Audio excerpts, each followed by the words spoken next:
언덕이 4층, 엘리베이터 없음 이런 숙소가 있다면 별점 5점은 불가능합니다.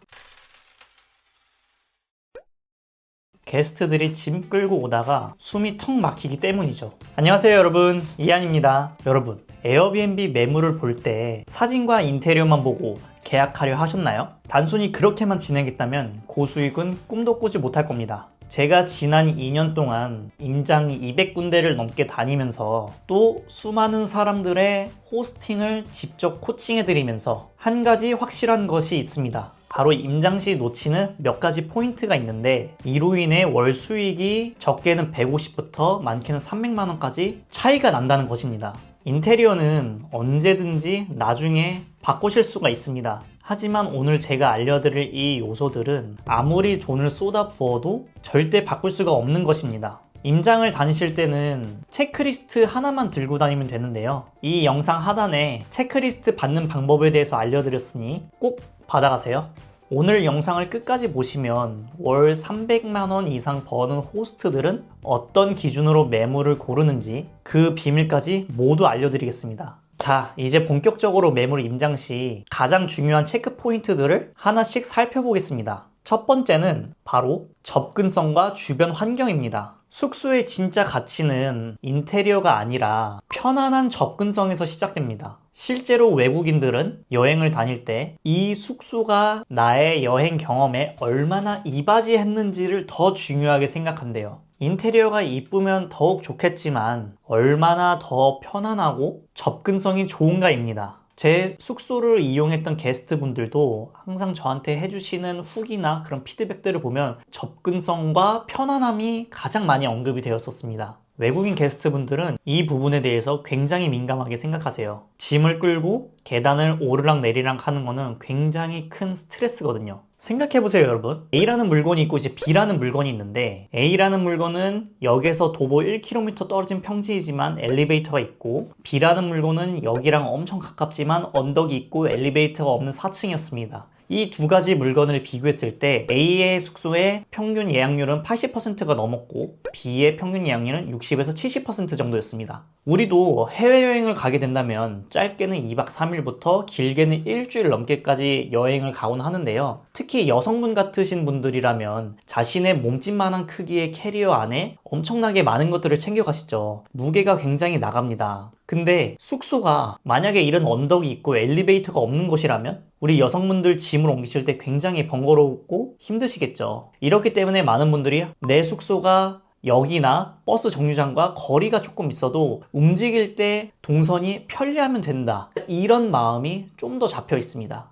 그래서 첫 번째로 저는 임장 시 봐야 할 체크리스트를 다음과 같이 정리했어요. 1번, 실제 도보 경험. 구글맵 시간 말고 직접 걸어보세요. 2번, 경사도 체크. 평지인지 언덕인지, 계단이 있는지, 계단이 가파른지, 계단 폭이 좁은지 꼭 확인하셔야 됩니다. 3번, 엘리베이터 상태. 있는지 없는지, 있다면 고장이 잦진 않는지. 4번, 주차 환경. 렌트카를 이용하시는 게스트분들에게는 주차 공간이 있는지 없는지의 유무는 굉장히 중요합니다. 5번, 야간 안전성. 밤에 귀가하는 길이 잘 밝혀져 있는지, 으슥한 골목은 아닌지 꼭 이 5가지를 확인하셔야 됩니다. 두 번째로 중요한 요소는 주변 환경입니다. 내 숙소가 관광지나 핫플레이스에 가까운 것도 너무 좋지만 더 중요한 건 사실 일상 편의시설입니다. 제가 수익률이 좋은 호스트분들의 매물을 분석해 본 결과 아주 재미있는 공통점을 하나 발견했는데요. 그것은 바로 24시간 운영하는 편의점이 도보 100m 이내에 있는지였습니다.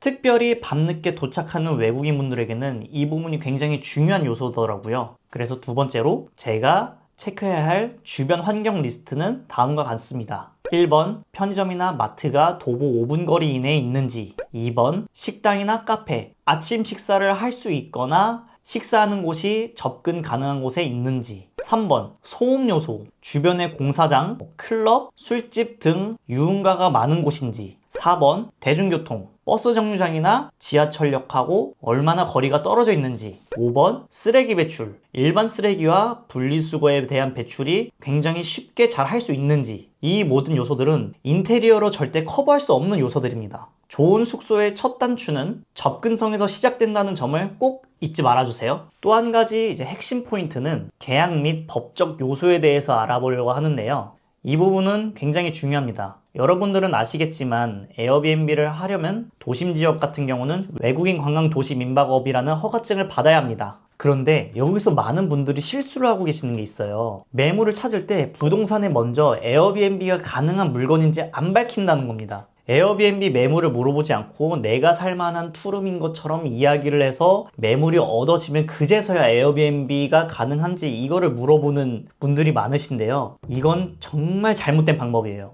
부동산과의 관계를 망치는 지름길입니다. 생각해보세요. 에어비앤비라는 매물은 일단 일반 매물보다도 더 찾기가 힘든 좀 진입장벽이 있는 매물이죠. 그 자체로 난이도가 있는 일인데 부동산에서 열심히 찾아준 매물을 찾아준 후에 갑자기 용도를 변경한다? 그동안 중개사가 쏟아부은 노력과 시간이 얼마나 될까요, 여러분? 실제로 제 수강생분 중에 이런 분이 계세요. 외국인들이 많이 찾는 지역에 투룸 매물을 구했고 인테리어까지 싹 하고 이제 에어비앤비를 진행하려고 했는데 퇴짜당한 거예요. 이분은 어떤 식으로 했냐면은 방금 제가 이야기한 것처럼 본인이 살려는 식으로 매물을 구해가지고 이거를 다 꾸며놓은 상태에서 외도민 허가를 받으려면 입주민의 동의가 있어야 되니까 그제서야 임대인한테 동의를 구한 거예요. 이거 에어비앤비 가능하게끔 해달라. 그랬더니 이제 임대인이 엄청 혼냈죠, 이분을. 왜 그거를 진작에 이야기하지 않고 왜 이제서야 이야기하냐고.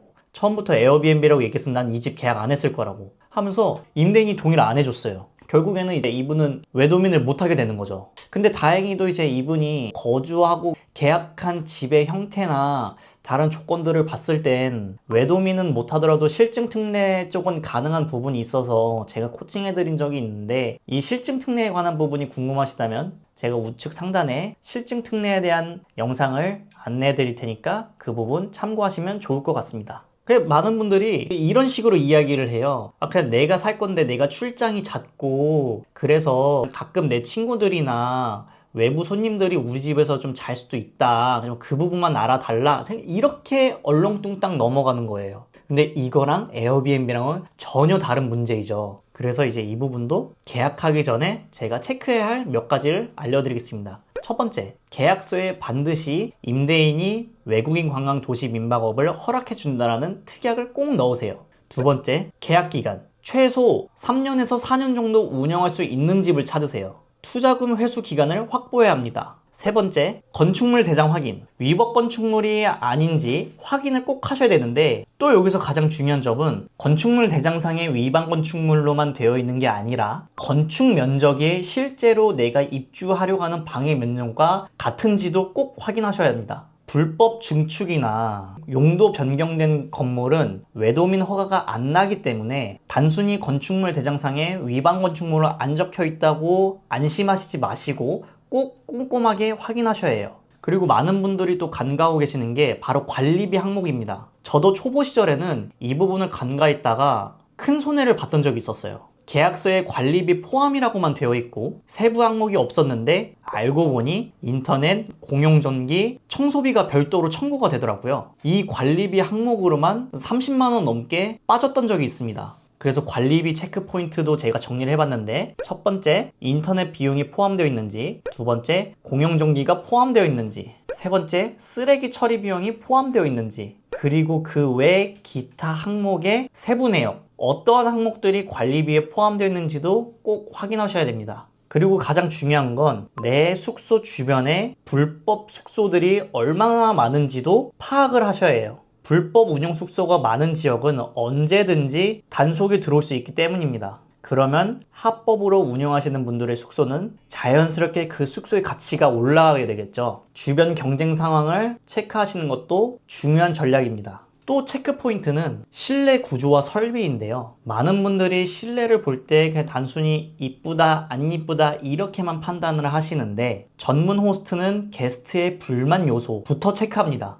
게스트의 만족도를 떨어뜨리는 요인은 소음과 온도 조절이었어요. 특히 여름철엔 에어컨 성능이, 겨울에는 보일러의 성능이, 냉난방 상태가 매우 중요한 요소입니다. 그래서 실내 구조 체크리스트도 다음과 같이 정리를 할 수가 있습니다. 첫 번째, 창문 및 환기. 자연 환기가 잘 되는지, 결로 및 곰팡이는 없는지. 두 번째, 방음 상태. 층간 소음이라든지 외부 소음이 얼마나 들리는지. 세 번째, 화장실 상태. 수압이나 배수 상태가 양호한지. 또 화장실에 습기로 인한 곰팡이는 없는지. 네 번째, 온도 조절. 에어컨 설치 위치와 대수, 난방 형식이 효율적인지. 다섯 번째, 수납 공간. 게스트의 짐이나 호스트의 비품을 충분히 잘 보관할 수 있는 공간이 충분한지. 또한 콘센트의 위치와 개수도 굉장히 중요합니다. 요즘 게스트들은 디바이스가 많아져서 충전할 곳이 많이 필요한데요. 침대 옆, 소파 옆, 식탁 등 주요 위치에 콘센트가 있는지 꼭 확인하셔야 합니다.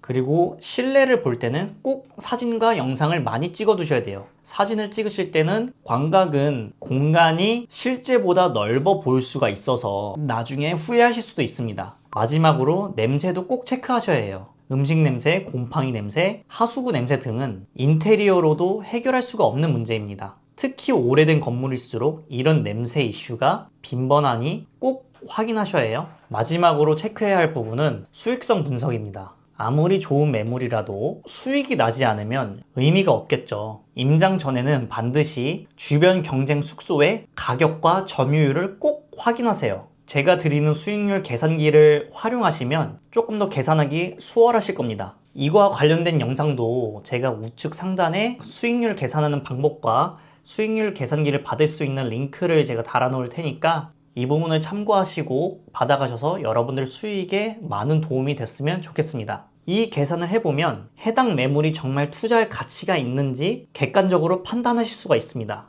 여기서 중요한 건 낙관적 수치가 아닌 보수적인 수치가 제일 중요하다는 겁니다. 점유율은 경쟁 숙소보다 10% 낮게, 가격은 20% 정도 낮게 이렇게 설정하시고 시작을 하셔야 해요. 그럼에도 불구하고 수익이 나온다 하시면은 그 매물은 안전한 투자라고 할 수 있습니다. 지금까지 에어비앤비 임장에 있어 꼭 체크해야 할 핵심 포인트 몇 가지를 알려드렸는데요. 좋은 숙소를 고르는 건 감이 아니라 철저한 체크입니다. 보이는 곳에 속지 않고 중요한 요소들을 놓치지 않는 능력이 필요합니다. 에어비앤비 수익은 절대 운에 맡길 수가 없어요. 과학적이고 체계적인 접근이 필요합니다. 제가 이번 영상을 준비하면서 여러 호스트 분들에게 인터뷰를 해봤는데 그분들 모두 가장 중요한 건 첫 매물 선택이 가장 중요했다고 합니다. 첫 매물을 성공해야 여러분들도 자신감이 생기고 다음 매물로 확장할 수 있는 자금도 마련할 수 있기 때문이죠. 오늘 이 영상을 보신 분들께는 특별히 임장할 때 체크 포인트를 아래 링크에 받을 수 있도록 준비해 드렸으니까요. 꼭 받아가시길 바랍니다. 이 체크리스트 하나면 여러분들이 매물을 보실 때 시야가 굉장히 넓어지실 거예요. 감이 아닌 데이터로 주먹구구식이 아닌 체계적인 방법으로 매물을 고르실 수 있을 겁니다. 이번 영상이 도움이 되셨다면 좋아요와 구독 꼭 부탁드립니다. 여러분의 성공적인 에어비앤비 창업을 응원합니다. 그러면 다음 시간에 만나요.